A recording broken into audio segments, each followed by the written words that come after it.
free, a little bit better than it used to be. 'Cause I'm alive. I'm alive. 'Cause I'm alive.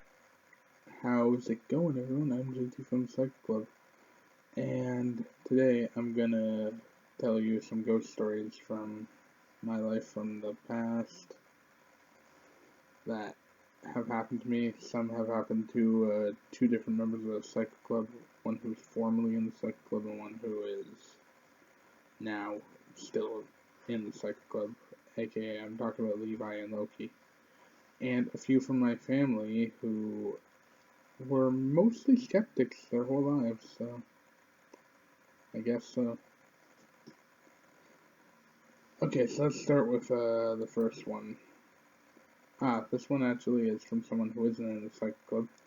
I used to have a friend, Aaron, not the Aaron who's running a Akuma / working in a Akuma, whatever you want to call it. I slept over at his house a few times. He used to tell me like all these ghost stories, and most of them I just was like, yeah, whatever, he's just trying to scare me, yeah, whatever.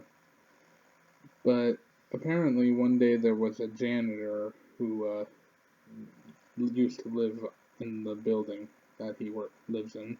He used to say work, and he used to work in the building and live in that building. He would clean the steps around 2, 3 a.m. when no one was around, so he's not blocking anyone.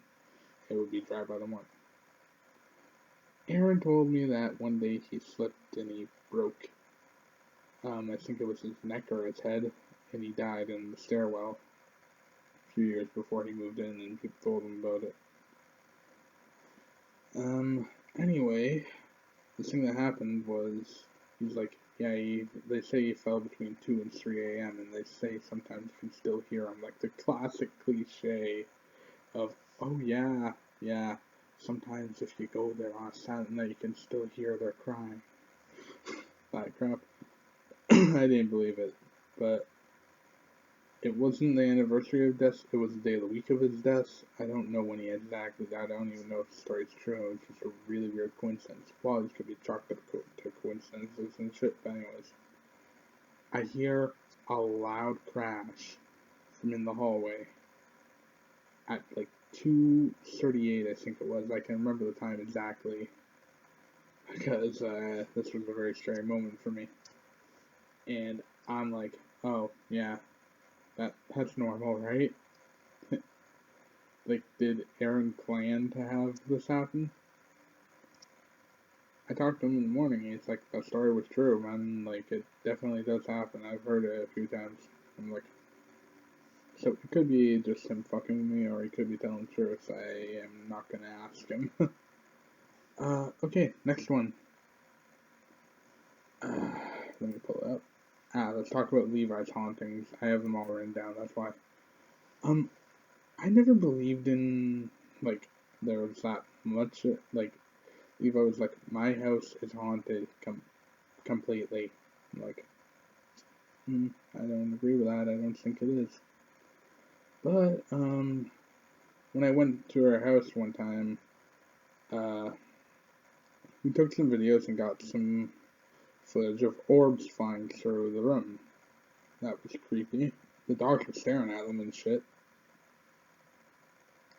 And it's like, okay, well that's a little odd, I don't agree with that. That's creepy as hell. No big deal. And then there's been a few times where I slept over at our house with Lucas and stuff, and even Kenny at times even. But we were all sleeping in the living room, and she has a lot of dogs and a lot of cats. I'm sleeping in there, just minding my own business. I turn over and I see the cats looking at the cabinet. They're hissing like crazy.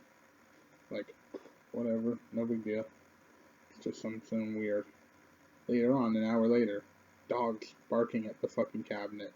It's like, well, that's odd. And like, that happened hourly for the whole night. I never got good sleep that night. There's a lot of stories that she could tell, but she doesn't want to be in videos anymore, so I can't really, show you anything. I'm sorry, but let's move on out of that little bit. Oh yeah, by the way, I also had seen a figure walking through the hallway, like in the middle of the night. I asked everyone like next morning, "Hey, were you guys walking around?" "No, I was staying in the room all night." "Yeah, same." And everyone else was like, "So, who the fuck was that?" Needless to say, I would never sleep over there again. Not that I'm scared, but I don't think I ever would sleep over there again, nor should I really care. Next up. These are Loki's little stories. He's got like 10, 20, but I remember, I don't want to, like, wrongfully, like, make them up, and, like, I'm remembering the ones I can, like, remember recalling him saying. So, we've had, deaths at the school, allegedly. Well, not allegedly, I know the kid died. But, there's also been some alleged deaths that we don't talk about, apparently, at the school. That happened in the school due to some problems. But, okay, so Lucas was on stage, cutting through there, or not cutting through. He was doing something there, I don't know. Sometimes kids go there to skip class. This is our old elementary school. So, while he's up there, he hears giggling. There's nothing in the gym, no one's there, the doors are closed. I'm surprised he even was able to get on the stage. But, because they used to lock that. Anyways. So here's giggling. He doesn't know, but he hears like voices and shit. He literally said he jumped off the stage and ran out the door right after that. Do we know? No.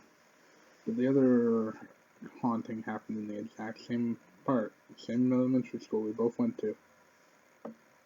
This one was also with one of my friends, Hassan, who I do not speak to anymore. I don't see him, really. Anyways, when that happened, they were walking back to Hassan's house through our little park. I'm sure you've seen it in a few videos, like where we've done videos there. Swing kick, exactly, would be a good one to name. That swing set, all the swings were moving back and forth. They didn't use them that day.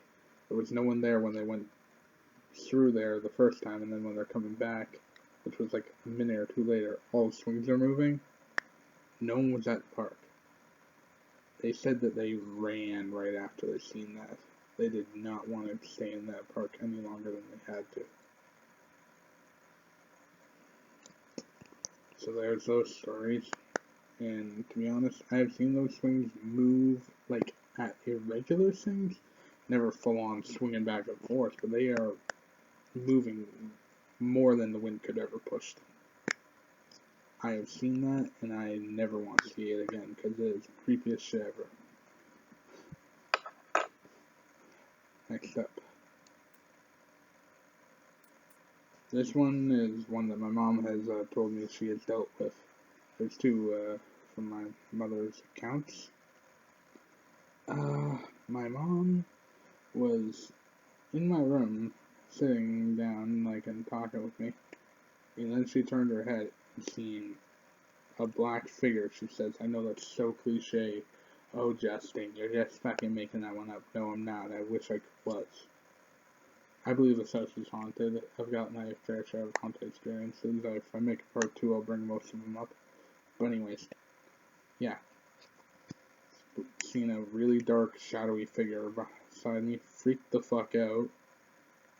And then went in her room and went to sleep. It's like, okay, either A, you're trying to fuck with me, who is a 13-year-old kid at this point, who is already afraid of ghosts, or you're just hallucinating. From what I know, we did not have acid in the house or a gas leak. Could have been a gas leak. I wasn't seeing anything weird. Anyway, next one my mom's seen. She works at a hospital in the city. I'm not gonna name which one, but there used to be a nun who used to work there. This whole hallway is meant to be not used. There's no one there. This is before COVID times, before you ask. So my mom's walking through there, no big deal, doing her cleaning job at the time. And then she hears the elevator ding. She goes over, sees a lady walking through, doesn't say anything to her, just thinks it's one of the workers. And then the person goes around the corner. My mom continues her job, goes back around that corner. No one's there. No one had seen her. There was no one supposed to be on that floor other than her. And they believe it is one of the nuns that used to work there and had eventually died there. Okay, time for the last few. This one is accounted by my grandma, and then the next one are about my grandma, who I believe could still be here. Well, my grandma was at my grandpa's mother's funeral, and his grandfather had died long before him, long before the mother of it. Okay, I'm just gonna say my great-grandfather died before my great-grandmother. Any case, no big deal. For him,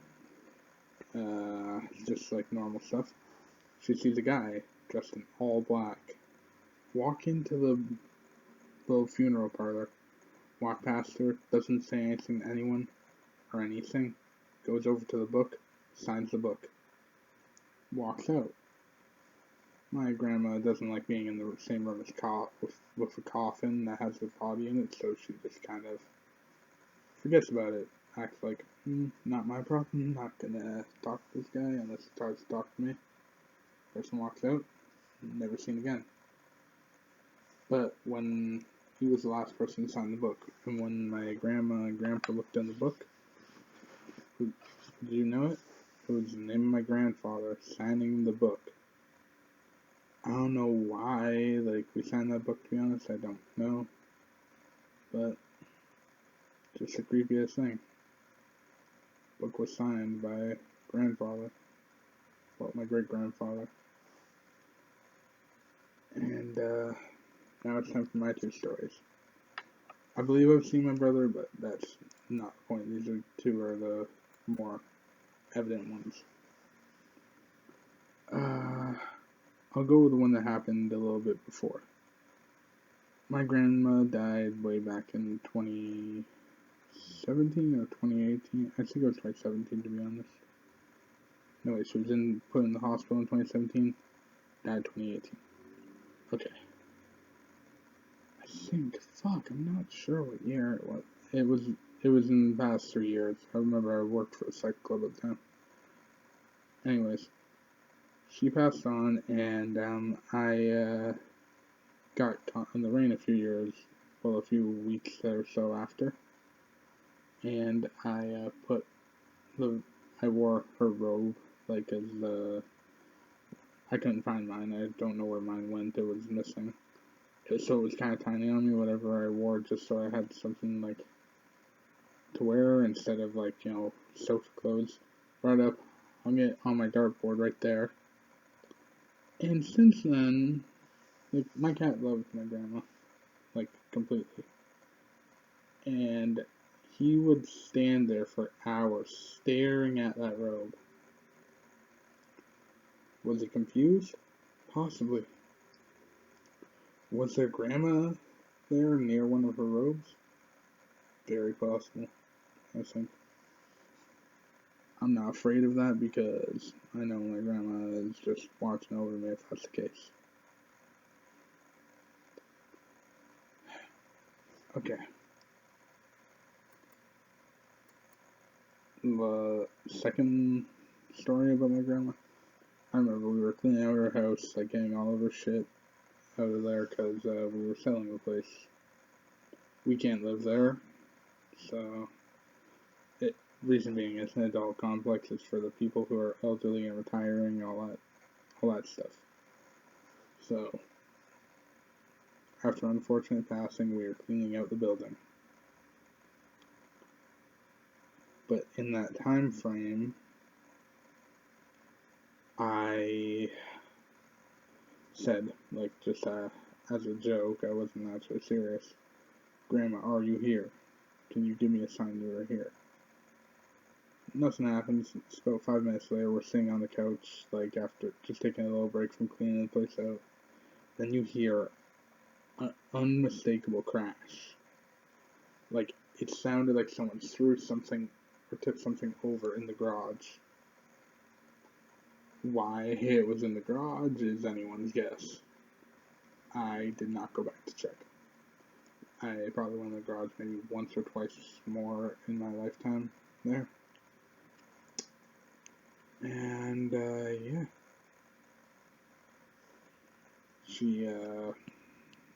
I remember we cleaned out the garage again, like later on in the future, but that was it.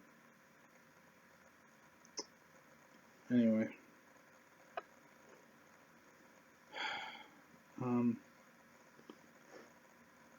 I guess I should tell this one. This one is really hard for me to actually tell. Okay, this is gonna be tough.